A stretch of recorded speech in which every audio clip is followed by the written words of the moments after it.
I'm going to talk about the Shure KSE1500 Electrostatic Earphone system because a lot of people I know feel stuck between a pair of ordinary in-ear monitors and a full-blown headphone rig. The question most of them keep asking is, will the extra cost actually translate into something I can hear in my daily life, or am I just buying a fancy gadget that will sit on a shelf? Link is in the description if you want to check the product details on Amazon. In this review, I'll walk through the real-world setup, day-to-day usability, the hidden trade-offs, and who really benefits from this system versus who should keep looking. First, a quick reality check on the category. Electrostatic earphones are a niche segment that promise ultra-low distortion and a level of detail you typically only hear in a lab-grade monitor. That sounds impressive, but the practical implication is that you need a source that can drive them properly, and you need to be in an environment where that detail isn't masked by background noise. Most casual listeners, or anyone who spends a lot of time on public transport, will never get the full advantage.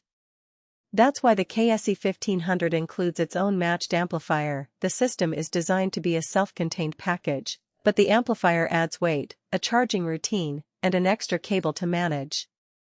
Let's start with the first thing you'll do after unboxing: connect the amplifier. The unit offers both analog 3.5mm and a USB-Type digital input, so you can plug it into a laptop, a desktop audio interface, or even a smartphone with the right adapter. In my own testing, I found the USB input to be the most straightforward. You just plug it into a USB-C port, and the amp draws power from the laptop while also sending a clean digital signal.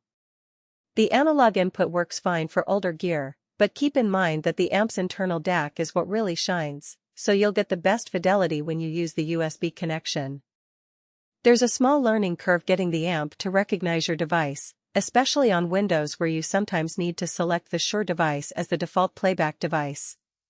For anyone comfortable tweaking audio settings, that's a minor inconvenience. For the average user, it can feel like an unnecessary hurdle. Next, the earphones themselves. They are small, sound-isolating electrostatic earbuds that sit deeper in the ear canal than typical dynamic drivers. Because of the way they seal, they block a lot of ambient noise, good for those who want to focus on pure music, but not ideal if you need to stay aware of your surroundings. The fit is surprisingly secure. Once you push them in, they tend to stay in place even during a jog. However, the isolation can be a double-edged sword if you're on a noisy commute. If you rely on situational awareness, you'll either need to lower the volume or keep one ear out, which defeats the purpose of the high-resolution drivers. Battery life is another practical factor. The amp houses a rechargeable lithium-ion cell that the spec says will last about 8 hours of continuous playback. In practice, a full charge gets me through a typical workday of music, podcasts, and a few video calls, but if you're planning a long flight or a weekend road trip, you'll want to bring the charging cable. The charging time is roughly 2 hours from empty to full, so you can top it up overnight without much fuss.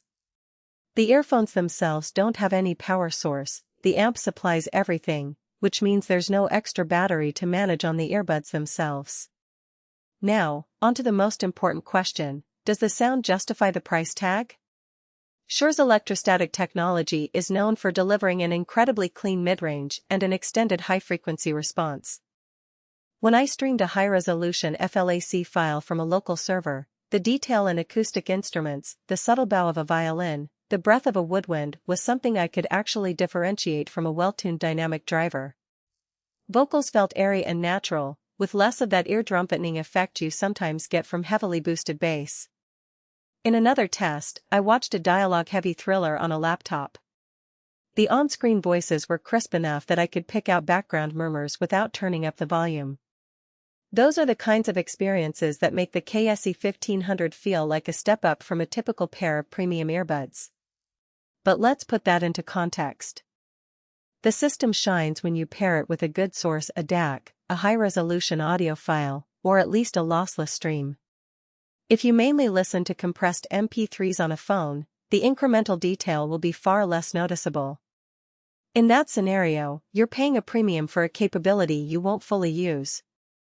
That's why the value of the KSE1500 really starts to appear for audiophiles who already own a decent playback chain and who spend a decent amount of time in a controlled listening environment, home, a quiet office, or a dedicated listening room. For a casual listener who only pops in YouTube videos on a commute, the system's greatest strengths become largely invisible. Turning to the downsides.